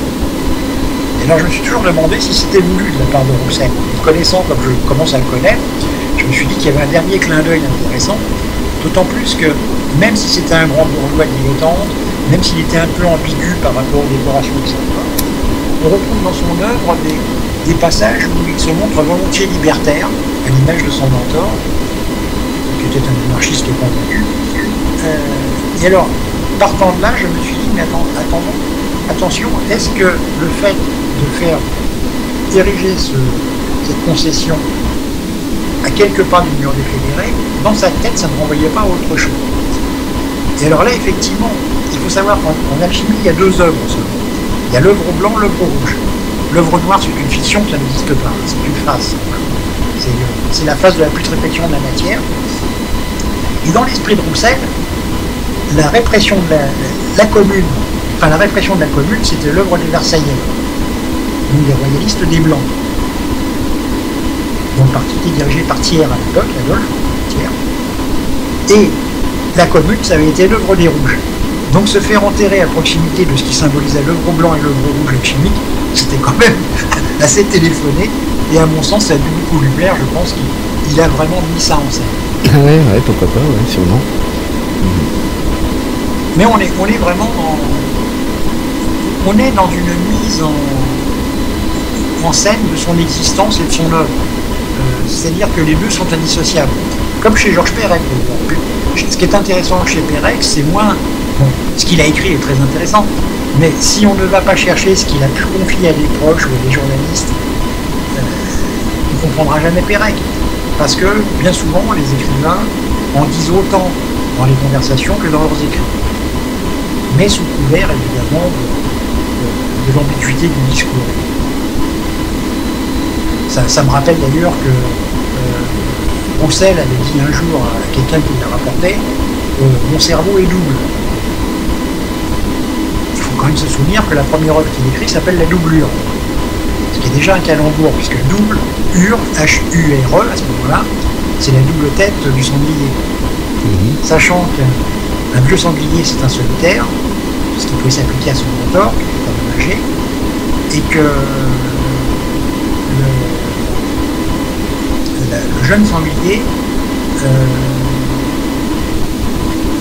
renvoie à quelque chose, à un animal qui est roux, un jeune rousseau, un jeune roussel, donc un roussel lui-même. Et donc, lorsqu'il fait cette déclaration, mon cerveau est libre, il entend expliquer quand même, laisser entendre que cette œuvre, elle est à la fois son œuvre en tant qu'écrivain, mais que quelqu'un lui a tenu la plume, son mentor. Donc effectivement, deux cerveaux pour une œuvre. Et quelques années plus tard, il va dire maintenant mon cerveau est devenu quadruple. Et le journaliste, il a pas tiqué, il a rappelé ça dans son article.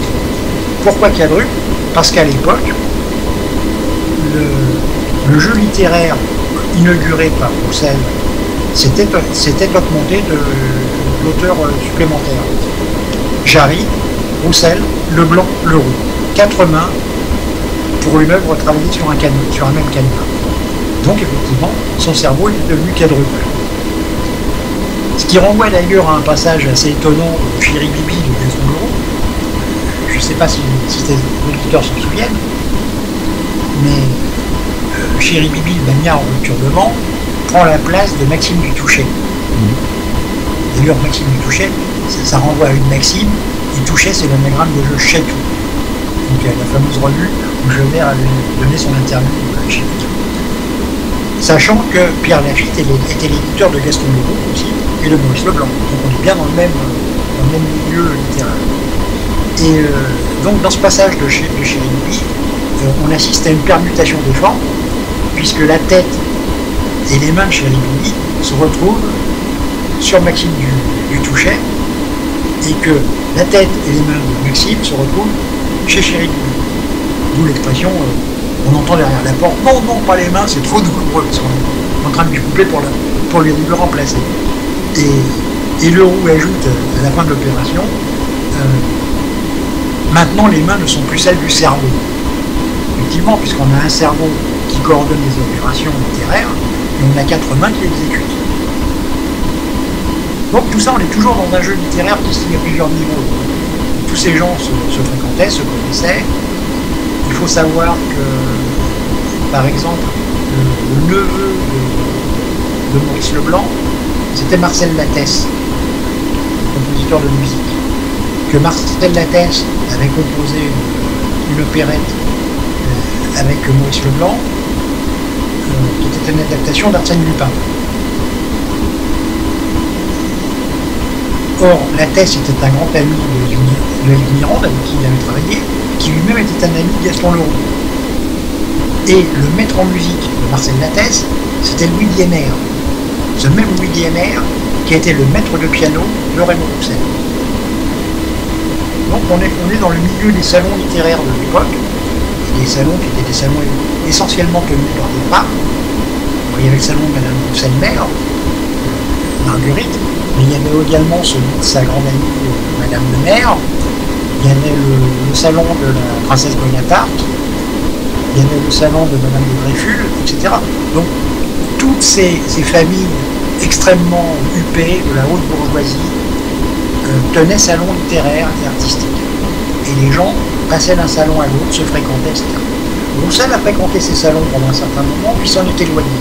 Parce que visiblement, ça ne lui apportait plus rien. Il considérait que c'était très éloigné de ses préoccupations du monde de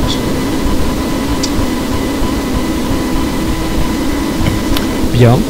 Ceci pour éclairer un petit peu, je dirais, cette mouvance tout à fait passionnante de la fin du 19e au début du 20e. Et on s'aperçoit que ces gens-là étaient loin d'engendrer la mélancolie. C'était vraiment des gens qui aimaient l'humour, les choses de l'esprit, etc. Bien, on va peut-être en arriver au terme de notre émission. Un petit mot pour finir sur donc la parution de ce 3e tome qui est prévu pour la fin de l'année, je crois. Non, le 3e tome sur Roussel, il ne sera pas publié avant 2014. On parle de la langue des oiseaux, tome 3. Hein. Oui, donc 2014, oui, d'accord. 2014, parce que d'abord, je ne l'ai pas tout à fait terminé, et ça dépendra de la programmation possible chez Verdi. Ah oui, d'accord. Par contre, en fin 2013, si tout se passe bien, on devrait avoir la parution d'un ouvrage que j'ai concocté entre-temps, histoire de me reposer un peu de Roussel, parce que je ne voudrais pas dire que ça prend un peu la tête quand même. Hein, Moi, je l'expose parce que je ne sais pas si les auditeurs arrivent à s'y retrouver, c'est quand même un sujet extrêmement complexe. Mais enfin bon, je dirais que le sujet est déjà dépouillé quand je l'expose. Quand je travaille dessus, tout est à refaire. C'est-à-dire que je suis obligé de me plonger dans sa tête, dans les méandres de son cerveau, ce qui n'est pas facile parce qu'il avait des méandres cérébraux assez complexes. Et donc pour me reposer, j'étais passé à un autre ouvrage que j'avais proposé à Verdi, mais je dis tout de suite. Il s'agit d'un ouvrage qui sera intitulé Zorro, un mythe franc-maçon fait son cinéma. Alors quand j'ai proposé ça chez Verdi, on m'a dit mais pourquoi Zorro c'est une œuvre franc-maçonne? Et j'ai dit oui parce que Johnston McCulley qui a inventé Zorro, il était franc-maçon. D'ailleurs sa vie est aussi énigmatique que celle de son héros. C'est un personnage dont on a du mal à retracer la biographie. Donc j'ai analysé à la fois la biographie de l'auteur, j'ai expliqué comment il avait inventé Zorro, quel était le symbolisme sous-jacent dans cette œuvre de figure populaire au départ, comment le premier livre a obtenu du succès grâce à l'adaptation cinématographique réalisée par Douglas Fairbanks. Donc j'évoque les artistes associés, Chaplin, Mary Pickford, Fairbanks, les différents interprètes de Zorro à l'écran. Ensuite j'explique le décor, ce qui a servi de décor au roman de Johnston McCulley, La Nouvelle-Espagne, c'est-à-dire la guerre qui a opposé les États-Unis au territoire que l'Espagne avait en Amérique, c'est-à-dire la Californie, le Texas, etc. Ça part pratiquement des années 1800, au début des années 1800, jusqu'à l'époque de Fort Alamo, voire après. Alors là aussi, on est dans une mouvance totalement franc-maçonne. Les gens l'ignorent en général, Mais les États-Unis se sont constitués sur la franc-maçonnerie. La plupart des signataires de la déclaration américaine étaient des francs-maçons. C'était en majorité, à 90%, c'était des francs-maçons. Tous les personnages historiques qui sont censés avoir inspiré Macaulay pour incarner Zorro étaient des francs-maçons. C'était des contrebandiers, patriotes, entrés en lutte contre les États-Unis. Le plus extraordinaire, c'est que le premier avait créé une société qui s'appelait Los Hermanos de la Roa, les frères de la Feuille. Et c'était un franc-maçon irlandais qui avait vécu en Nouvelle-Espagne et qui s'était fait surnommer justement, parce qu'il était très malin, il était roux en plus, El Zorro. Donc c'est un personnage authentique au départ. Et puis tous les successeurs à ce personnage, lorsqu'il est mort, tous les gens qui ont repris sa succession se sont fait appeler El Zorro.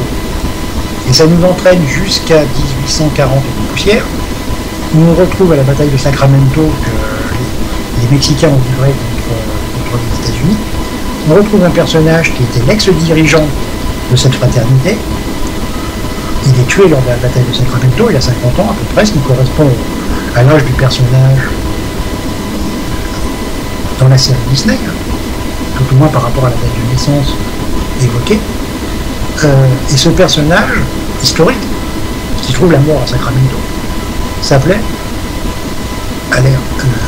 Don Diego de la Vega, ce qui est le nom de Zorro chez Disney, et dans les films de Fairbanks. Et le père de ce Don Diego de la Vega, historique aussi, personnage historique, s'appelait Don Alejandro.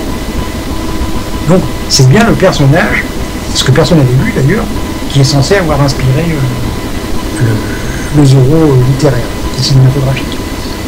Bien. Et en plus de tout ça, c'est une histoire qui se passe à la fois sur Terre et au ciel. Parce qu'au ciel, on retrouve l'épée, par exemple, on retrouve le fouet de Zorro, et on retrouve surtout une constellation qui s'appelle la constellation du Petit Renard. D'accord, ça sera le mot de la fin de cette émission. Bien sûr, on en aura une autre aussi qu'on a prévu de faire aussi, on ne sait pas trop d'ailleurs quand, concernant le fameux chat noir, l'histoire du cabaret du chat noir, du café du chat noir, enfin toute cette histoire-là. Ça viendra en son temps aussi, quand là il y a un livre qui est prévu, mais peut-être qu'on le fera avant. Et puis nous allons, Richard Ketzin, refermer cette mémoire alternative. Richard Ketzin, pour les auditeurs, je vous rappelle qu'on le retrouve tous les mois dans cette émission, à peu près tous les mois, on essaye. Et nous allons donc refermer ce volet. Donc on parlait aujourd'hui de la langue des oiseaux, tome 2. Je pense que la prochaine émission sera consacrée peut-être pas tout de suite à Zorro, parce que le livre sera peut-être pas encore sorti, et que nous allons faire d'autres émissions entre-temps. En tout cas, les sujets, on va les définir et puis on les annoncera bien sûr sur la page programme. Il me reste qu'à vous remercier, Richard Ketzin, d'être venu une nouvelle fois dans cet espace et d'avoir accepté de franchir la porte de la mémoire alternative. Je vais vous souhaiter une bonne fin de journée et puis on va se dire à bientôt. Eh bien, à bientôt. C'est moi qui te remercie également. J'étais très heureux de participer une nouvelle fois à cette émission. Et puis j'espère que les auditeurs y auront pris du plaisir, qui n'hésitent pas à réécouter l'émission qui sera rediffusée, parce que je pense qu'il y a de la matière, donc il va falloir qu'ils digèrent un petit peu les informations. Et puis s'ils veulent en savoir plus, s'ils veulent vraiment avoir une lecture plus linéaire de tous ces mystères, qui se procurent le tome 1 et le tome 2 de la langue des oiseaux. Il est disponible chez Derville en poche maintenant. Le tome 1 aussi. Alors, le tome 1 est en poche. Ah bah bien, oui, vous l'avez dit tout à l'heure. Le tome 1, il a même été augmenté de 2 chapitres inédits que ne comportait pas le tirage initial, où j'ai effectué la synthèse entre les préoccupations de Roussel et celles de Pérec. Et j'établis notamment un lien entre 2 exercices pratiqués par nos 2 auteurs. Un qui était la vue de Pérec, où il contemple dans un porte-plume un système une vue, et il décrit la vue sur 76 pages, ce qui est un exercice parfaitement rédhibitoire, mais j'explique pourquoi il l'a fait. Et je mets en parallèle un exercice tout aussi rédhibitoire qu'avait fait Pérec, dans un texte qui s'appelle Allez et venue, Avenue de l'Assomption, rue de l'Assomption. Et Pérec s'est inspiré de la vue de Roussel pour se livrer à l'exercice du même style et pour prouver la même chose. Et donc, ça a fait l'objet de 2 chapitres supplémentaires que j'ai insérés dans le tome 1 de la langue des oiseaux lors de la réédition en poche. Merci. Donc si les auditeurs veulent avoir plus de détails, on va leur rappeler aussi qu'ils peuvent aller sur le site de Richard Kelzin. Donc tu peux donner ton site aussi à l'antenne. Alors le site, moi je ne l'ai plus parce qu'il est géré par... Si on tape Richard Kelzin, on arrive quelque part. Oui, puis de toute façon on arrive partout, parce que je suis bien référencé. Mais de peu pour aller voir la bibliographie, c'est d'aller sur ma page Wikipédia. Voilà, donc la page Wikipédia. On va rappeler aussi que vous pouvez venir sur la page accueil. Vous y êtes forcément puisque vous écoutez cette émission. Et on rappelle aussi qu'à partir de septembre seront disponibles en vente les conférences de Richard Kelzin. Nous sommes en train de finaliser la collection complète. Donc si vous voulez vous les procurer, il suffira de nous les commander ou de les commander à Richard, enfin c'est à peu près la même chose. Voilà, donc ça c'est pour septembre, voire octobre si on a un peu de retard. Donc si vous voulez vous procurer aussi les conférences de Richard qui en a donné pas mal sur pas mal de sujets, n'hésitez pas, il ne faut pas vous en priver. Quant à la lecture, je vous rappelle de lire les œuvres de Richard Kelzin, notamment La langue des oiseaux, tome 2, qui m'a procuré quelques nuits blanches parce que je n'arrivais pas à en décrocher. Ceci dit au passage. Et donc une deuxième fois, je vais saluer Richard Kelzin et on va se dire à bientôt. Au revoir. À très bientôt. Voilà les amis, l'émission est maintenant terminée. Alors j'espère que ça vous a bien plu. N'hésitez pas à faire un j'aime, le pouce vers le haut, de façon à nous montrer que vous êtes satisfait. Mettez-nous des commentaires, parce que d'abord ça fait toujours plaisir, et puis en plus ça nous permet d'améliorer nos vidéos. Faites-nous les réflexions qui vous semblent justes. Si vous avez des questions à poser à l'intervenant, posez-la, nous on va transmettre, il n'y a pas de problème avec ça. La règle, c'est bien sûr le partage. Plus vous allez partager, plus on sera connu. Plus on sera connu, plus on aura de soutien, et donc on pourra faire du travail de meilleure qualité encore. N'hésitez pas à aller sur la plateforme Tipeee, l'adresse est en dessous de la vidéo. La plateforme Tipeee, c'est notre plateforme de financement participatif, ce qui nous permet de pouvoir continuer, pouvoir exister, de changer notre matériel et de nous déplacer. Donc vous pouvez faire un don de 1 euro à, je sais pas moi, 1 million d'euros, si ça vous fait plaisir, d'une manière mensuelle, donc avec un engagement, ou d'une manière ponctuelle, c'est-à-dire juste une fois. Plus on aura de sous de votre part, plus on aura un budget prévisionnel conséquent, et donc plus on pourra prévoir de vidéos. On pourra prévoir aussi de changer notre matériel, encore une fois, de façon à avoir un matériel encore plus performant. Actuellement, on sort une vidéo par semaine, tous les lundis. Et là, le but de cette année, c'est progressivement d'arriver à 2 vidéos, donc une autre le jeudi. Donc vous allez voir apparaître des nouvelles vidéos de temps en temps, mais de plus en plus souvent le jeudi, donc pour arriver à 2 vidéos. Pour ça, on a besoin de vous, parce que sans vous, sans votre argent, qui est le nerf de la guerre, malheureusement, on ne pourrait pas exister. Donc je vous remercie d'avance pour votre soutien, et je vous dis à bientôt pour de prochaines aventures. Au revoir.